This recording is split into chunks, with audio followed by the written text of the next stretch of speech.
अस्सलामुअलैकुम दोस्तों, मैं हूं राव कमर रिजवान और आप देख रहे हैं मेरा यूट्यूब चैनल। मोहब्बत कुर्बानी मांगती है, लेकिन मेरे भाई ने जैसी कुर्बानी दी इसकी मिसाल नहीं मिलती। हुमा हमारे पड़ोस में रहती थी। वो तकरीबन रोज़ ही हमारे घर आ जाती और मेरे कामों में हाथ बटाने लगती। तभी मुझे वो और भी भाने लगी। एक रोज़ वो मेरे बच्चों के कुछ कपड़े जिनकी सिलाई कहीं कहीं से खुल गई थी सी रही थी कि मेरा भाई इफ्तिखार आ गया। वो मुझसे 2 बरस छोटा था। हुमा को सिलाई करते देखकर भाई ने मुझसे कहा, बज्जो, मेरी कमीज़ की आस्तीन ज़रा सी उधड़ गई है, इस लड़की से कहो सिलाई लगा दे। ठीक है, तुम अंदर आ जाओ और कमीज़ उतार कर मुझे दो, मैं अभी सिलाई लगवा देती हूँ। भाई ने ऐसा ही किया। कफ से थोड़ी सी आस्तीन उधड़ गई थी। हुमा ने 1 मिनट में ही ठीक करके दे दी। इफ्तिखार कमीज़ पहनकर बाहर आया और हुमा का शुक्रिया अदा किया, लेकिन उस लड़की ने जवाब में एक लफ्ज़ भी ना कहा, बल्कि मशीन पर झुकी सिलाई करने में महव ही रही। इफ्तिखार अपना सा मुँह लेकर चला गया, लेकिन अब वो रोज़ मेरे घर के चक्कर लगाने लगा। हालांकि पहले तो हफ्ते 10 दिन बाद आता था। एक दिन वो आया तो हुमा को मौजूद देखकर उसका चेहरा खिल उठा, जैसे उसकी मुराद बर आई हो। इफ्तिखार ने उसको मतवज्जे करने के लिए इधर उधर की बातें की, मगर वो मतवज्जे ना हुई। तब उसने मुझको मजबूर किया कि किसी तरह इसकी हुमा से बात करा दूं, क्योंकि वो उससे शादी करना चाहता है। मैंने कहा, भैया ये काम आसान नहीं होते, फिर भी कोशिश करूंगी। अगले रोज़ इफ्तिखार फिर शाम के वक्त आया, क्योंकि हुमा भी अक्सर शाम को आती थी। मैंने उसे बताया कि मैंने हुमा से बात की थी, मगर वो बिगड़ गई। कहने लगी कि मैं आपसे मिलने आती हूँ, इसका मतलब ये नहीं कि आपके भाई साहब मुझसे इश्क फरमाने लगे। मुझे आपसे ये उम्मीद ना थी। मैंने हुमा से कहा कि मैंने अपने भाई का पैगाम दिया है तो क्या बुरा किया है। शादी का पैगाम देना इज्जत की बात होती है, इसमें बुराई वाली तो कोई बात नहीं। उसने कहा कि ये बुराई वाली बात नहीं, लेकिन शादी का पैगाम लड़की को नहीं उसके वालिदैन को दिया जाता है। हुमा का मूड ऑफ देखकर मैंने भाई को समझाया कि तुम इस लड़की का ख्याल छोड़ दो, लेकिन इफ्तिखार ने मेरे समझाने का कोई असर नहीं लिया, बल्कि एक पर्चे पर यह लिखकर उसे दे दिया कि तुम अपने हाथ से हाँ या ना लिखकर जवाब दे दो। अगर तुमने ऐसा ना किया तो मैं हर आध घंटे में तुमको एक पर्चा लिखकर जवाब मांगता रहूँगा, यहाँ तक कि तुम तंग आकर कोई तो जवाब दोगी। तब मैं अपने दिल को समझा लूँगा और फिर कभी तुमको तंग करूँगा न तुम्हारे सामने आऊँगा। उसकी तहरीर ने असर किया और हुमा मेरे घर आ गई। उसने मुझसे कहा कि इसे मेरे भाई इफ्तिखार का रिश्ता मंजूर है, बुजुर्गों के जरिए बात चलाएं। अगर मेरे वालिदैन मान गए मुझे कोई एतराज़ ना होगा। हफ्ते बाद मैं वालिदा के हमरा हुमा के घर गई। यूं बात पक्की हो गई। अब इफ्तिखार मेरे घर आता, वो भी आ जाती। दोनों आपस में बात करते थे। इफ्तिखार और हुमा अभी पढ़ रहे थे, तभी उनकी शादी में काफ़ी वक्त था, मगर उनके दरमियान मोहब्बत बढ़ती जा रही थी। लगता था एक दूसरे से दूरी बहुत खिलती थी। तहम दोनों की मुलाकात कभी तन्हाई में ना हुई। वो मेरे सामने बातचीत कर लेते थे। उनका यह सिलसिला 1 साल चला, वो भी मेरे घर और मेरे रूबरू। एक दिन हुमा आई तो कुछ उदास और परेशान थी। मैंने वजह पूछी तो कहने लगी, इफ्तिखार से कुछ ज़रूरी बात करना है, उनको बुलवा दे। ऐसी क्या बात है जो उसी से कहनी है? वो खामोश हो गई। मैंने बेटे को भेजकर भैया को घर बुलवा लिया। इस दौरान हुमा ने अपने हाथ से लिखा हुआ एक खत मेरे हाथ में थमा दिया, जिसे पढ़कर मेरे पैरों तले से ज़मीन निकल गई। भैया ने आकर पूछा, बजिया क्यों बुलवाया है, खैर तो है? मेरा लहजा बोझल था। इफ्तिखार को शक पड़ गया कि ज़रूर कोई गैर मामूली बात है। भैया, इसको तुमसे कोई काम है। बात दरअसल ये है कि हुमा तुमसे बेवफाई की मुर्तकिब हुई है, जिसके नतीजे में वो अब मुश्किल में फंस गई है।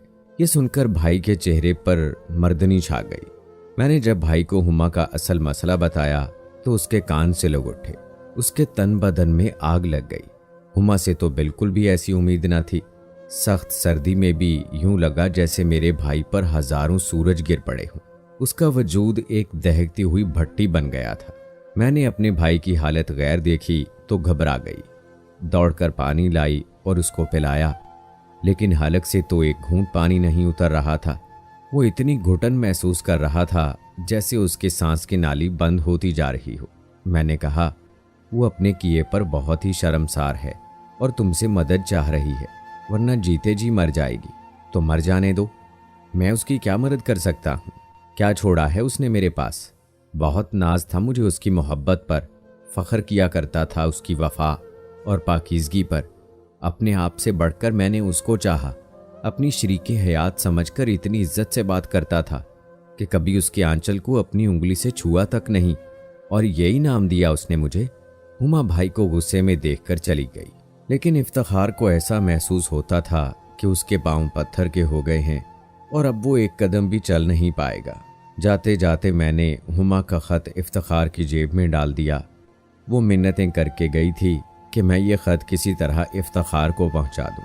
ख़त में हुमा ने भाई से मदद मांगी थी, लेकिन वो किससे मदद मांगता? कौन था जो मदद करता? मेरे भाई की इज्जत ही नहीं, सारी जिंदगी ख़त्म होकर रह गई। भाई घर गया और सीधा अपने कमरे में जाकर अंदर से दरवाज़ा बंद करके रोने बैठ गया। आज मंगेतर ने इतना बड़ा जख्म लगाया था कि वो अपना मर्दों वाला हौसला खो बैठा था। हुमा के ख़त ने उसका खून खौला कर रख दिया था। हुमा, ये तुमने क्या किया? किस जुर्म की सज़ा दी है मुझे तुमने? वो फरियाद करता रहा। अगले दिन दुकान पर न गया तो शकीब ने बुलवा भेजा कि आए क्यों नहीं। न आने की वजह दरियाफ्त करने पर भाई की आंखों से आंसू टपक पड़े। सोचा कि उसको कैसे कहूँ कि अब कमाने से मुझे कोई दिलचस्पी नहीं रही, दौलत कमाऊँ तो किसके लिए। शकीब भाई इफ्तिखार की परेशानी भांप गया और बोला, क्या हुमा से झगड़ा हो गया है या वो नाराज़ हो गई है? शकीब ना सिर्फ बिजनेस पार्टनर था बल्कि भैया का बचपन का दोस्त और गमगुसार भी था। बिला तामुल भाई ने उसको सारा हाल सुना दिया। बात करते हुए मेरे भाई की आंखें आंसुओं से लबरेज थीं। शकीब ने दिलासा दिया। देर तक समझाता रहा, मगर भाई के पल्ले कुछ ना पड़ा। वो आधे दिन में ही दुकान से वापस चला आया। दूसरे रोज दुकान पर जाते हुए उसकी मोटरसाइकिल किसी की कार से टकरा गई। फिर खबर न रही कि क्या हुआ। होश आया तो कीचड़ में पड़ा हुआ था। लोगों ने उठाया और घर तक पहुंचाया। शकीब हालत पूछने आया। अभी इफ्तिखार भाई की हालत न संभली थी। उसने नींद की गोलियां खाई हुई थीं। दोस्त को इसी हालत में हुमा का ख़त दे दिया। उसने ख़त पढ़ा और फिर भैया को सुला दिया। 2 दिन वो सोता रहा और जब जागा तो मौत का सा झटका लगा। तबीयत में कुशलमंदी अपनी इंतहा को थी। उसने शकीब को बुलवाया। आज वो कदरे इस मौजू पर बात करने को तैयार था। चाहता था कोई हल निकल आए। दोस्त से मशवरा किया। उसने कहा, मैंने ख़त पढ़ा है। उसने तुमसे बेवफाई ज़रूर की है, लेकिन खुद से भी कुछ कम दुश्मनी नहीं की है। अब उसे अगर कुछ उम्मीद है तो वो भी तुमसे ही है। बाकी हर तरफ उसे अपनी हलाकत ही नज़र आ रही है। तुम चाहो तो उसको सज़ा दो, मगर उसने अपने गुनाह को तुमसे छुपाया नहीं है। तुम भी क्या सज़ा दे सकते हो? ताल्लुक़ ही ख़त्म कर दोगे? सो वो तो हो चुका। मेरे नज़दीक अब उसे मुसीबत में फंसा हुआ एक इंसान जानकर उसकी मदद कर दो तो बेहतर है। ख़त में हुमा ने लिखा था, मुझे माफ़ कर देना, मैं 2 कश्तियों में सवार थी, इसी वजह से भंवर में फंसी हूँ। मैं बहुत परेशान हूँ। बर्बाद करने वाला मुझे धोखा दे गया है। इंसानियत के नाते तुम्हें तुम्हारी शराफत का वास्ता देती हूँ कि मेरी मदद करो और मुझे मरने से बचा लो। मैं बुरे हालात में घिर चुकी हूँ। तुमने मदद ना की तो मुझे खुदकुशी करना पड़ेगी। इसके सिवा मेरे लिए नजात का अब कोई रास्ता नहीं है। अब मैं उस लड़की के लिए क्या कर सकता हूँ जिसने मेरी खुशियों को उल्टी छुरी से ज़िबा किया है? मैं तो खुद बिखर कर रेजा रेजा हो गया हूँ, टूट गया हूँ। शकीब ने मेरे भाई को दिलासा दिया और इस बात पर आमादा किया कि फौरी तौर पर वो हुमा से शादी कर ले। खुद को और दूसरों को धोखा देना महाल था, मगर बड़ी नेकी तो यही थी कि जिससे रुआ रुआ नफरत कर रहा हो, इंसान उस डूबते हुए को बचा ले। उसके लिए कोहे हमालिया से भी बड़ा ज़र्फ चाहिए। हुमा की ज़िंदगी बचाने के लिए बिलाखिर दोस्त ने भाई को आमादा कर लिया कि वो फ़िलहाल फौरी तौर पर अपनी मंगेतर से निकाह कर ले। यूं जल्दी में निकाह हो गया और अगले रोज़ रुखसती हो गई। सिर्फ लड़की की माँ इस राज से वाकिफ़ थी कि उसकी बेटी ने दुनिया को दिखाने के लिए सुर्ख जोड़ा पहना है और इफ्तिखार ने उन शरीफ वालदैन की इज्जत को बचाने के लिए कुर्बानी दी है। हुमा के हाथों में मेहंदी भी लगाई गई, मगर वो लूटी पुटी और उजड़ी ही रही। सुहागरात को इफ्तिखार ने उससे कोई बात नहीं की। कलाम तो क्या उसकी तरफ देखा तक नहीं। जब तमाम घर वाले सो गए तो वो उठकर छत पर चला गया और फर्श पर बगैर तकिया और बिस्तर के ही लेट गया। तमाम रात आसमान के अंधेरों को तकते हुए गुजार दी। खबर नहीं हुमा ने वो रात कैसे गुजारी। शादी के बाद 3 दिन घर रहा और इन 3 दिनों में हुमा से कोई बात नहीं की। इसके बाद कराची आकर वीज़ा की कोशिश शुरू कर दी। एक दोस्त की मदद से इफ्तिखार भाई को वीज़ा मिल गया। वो रियाज चले गए और वहाँ एक जनरल स्टोर पर मुलाजमत कर ली। दुनिया के दिखावे को हर माह खर्चे की रकम भी भिजवाता रहा, मगर एक बार भी उसे खत लिखा और ना फ़ोन किया। जब अम्मी के फ़ोन से इत्तला मिली कि हुमा एक बच्चे की माँ बन गई है, कुर्बानी की हद बस यहाँ तक थी। इफ्तिखार भाई ने खत फाड़ कर चूल्हे में डाल दिया। 6 माह और गुजर गए। भाई ने बच्चे की सूरत ना देखी और फिर बहुत सोच समझकर हुमा को तलाक इरसाल कर दी। भाई जानता था कि हुमा को भी इस तलाक का सदमा नहीं हुआ होगा, क्योंकि उसे भी इस अमर का इंतज़ार होगा। उसके लिए यही एहसान कम ना था कि इफ्तिखार ने जानते बूझते उससे निकाह करके उसे बदनामी के गड्ढे में गिरने से बचा लिया था, बल्कि मौत के मुंह से निकाल लिया था। उसे मनकूहा बनाने के सिवा कोई चारा ना था कि हुमा को मरने से बचा लिया गया। तलाक के कागज़ मिलते ही ख़ानदान में कोहराम बरपा हो गया। बरादरी ने इफ्तिखार पर थू थू की। किसी को इस बात का इल्म नहीं था कि उसने हुमा को तलाक क्यों दी है। बज़ाहिर लोगों की नज़रों में वो बेकसूर थी। मेरे घर वालों को भी उससे कोई शिकायत ना थी। अगर लोगों को शिकायत थी तो भाई से कि 3 दिन की दुल्हन को छोड़कर चला गया था और फिर साल भर खुद आने की बजाय तलाक के कागजात भेज दिए। हुमा को तो ऐसी चुप लगी कि वो अपनी बर्बादी पर आंसू तक नहीं बहाती थी। सभी मेरे भाई को बुरा भला कहते थे कि जिसने बिला कसूर अपनी नई नवेली बीवी को तलाक दी थी, मगर मैं जानती थी कि जितनी हुमा मेरे इफ्तिखार भाई की मशकूर है, इतना कोई नहीं होगा। उसको तो अब तलाक का भी गम ना होगा कि भाई ने ऐसे हालों में उसको पनाह दी कि जब सगे बाप और भाई तक लड़की को शूट कर देते हैं।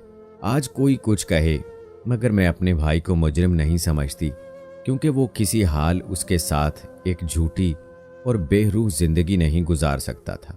वो बेवा या मुतल्लका होती तो और बात थी, तब उसके बच्चे को भी बाप मिल जाता। लेकिन अब मेरा भाई उसके बच्चे को बाप का प्यार नहीं दे सकता था। यही क्या कम था कि जिस बच्चे से इफ्तिखार नफरत करता था, उसको बाप के तौर पर अपना नाम दे दिया था। अब वो बिन बाप का बच्चा नहीं कहलाएगा और लोग उससे नफरत करके उसकी ज़िंदगी अजीरन नहीं करेंगे, बल्कि वो जहाँ जाएगा उसकी एक पहचान होगी। उसकी वल्दियत के खाने पर एक ऐसे शख्स का नाम होगा जिसने उसकी माँ से निकाह किया था। बेशक वो एक मुतल्लका का बेटा कहलाएगा, तब भी दुनिया उसको इज्जत से जीने का हक देगी। ये एहसान वो था जो कभी कोई मर्द किसी औरत पर नहीं करता। मैं सोचती हूँ मुमकिन है मेरे भाई को एक बेवफा लड़की से कुदरत ने इसलिए मिलाया हो कि उसकी मखलूक को जीने का हक मिल जाए, और भाई की आला ज़र्फ़ी के बायस एक मासूम जान कूड़े के ढेर पर दम तोड़ने से बच गई। भाई कहते थे मुमकिन है कि मुझे नाकारा और गुनाहगार से कुदरत ने यही काम लेना हो, वरना मैं कौन सा नेकोकार था। बाद में सुना था कि कुछ अरसा हुमा अपने वालदैन के घर रही, फिर उसके वालदैन ने एक रिश्ता ढूंढकर उसे उसके घर का कर दिया। वो भी कोई नेक आदमी था जिसने मुतल्लिका के साथ साथ उसके बेटे को भी गले लगा लिया। सुना है कि वो अपने घर में खुशो खुर्म आबाद है। खुदा करे ऐसा ही हो, लेकिन दिलों का हाल कौन जाने कि दिलों की नगरी तो सबकी नज़रों से छुपी रहती है। तभी तो कहते हैं पराया दिल परदेस, उसे लाख आप जानने की कोशिश करें, नहीं जान पाते। लेकिन शादी से पहले उठाया गया ऐसा कदम न सिर्फ लड़की की जिंदगी तबाह करता है, बल्कि पूरे खानदान को तबाह कर देता है। और इफ्तिखार जैसे सहारा देने वाले लोग भी कम ही मिलते हैं। इसलिए लड़कियों को चाहिए अगर कोई लड़का पसंद हो तो उसके बारे घर वालों को बताकर उससे शादी की कोशिश करें। लड़के की बातों में आकर कोई गलत कदम ना उठाएं, वरना बहुत सारी लड़कियां इसी वजह से मौत को गले लगाने पर मजबूर हो जाती हैं। और लड़कों को भी इस बात को समझ लेना चाहिए कि आज आप किसी की बहन बेटी के साथ ऐसा करेंगे तो कल को आपकी बहन या बेटी के साथ ऐसा ही होगा। आप क्या कहते हैं इस बारे में कमेंट बॉक्स में ज़रूर बताएं। मिलते हैं अगली वीडियो में, तब तक के लिए अल्लाह हाफिज।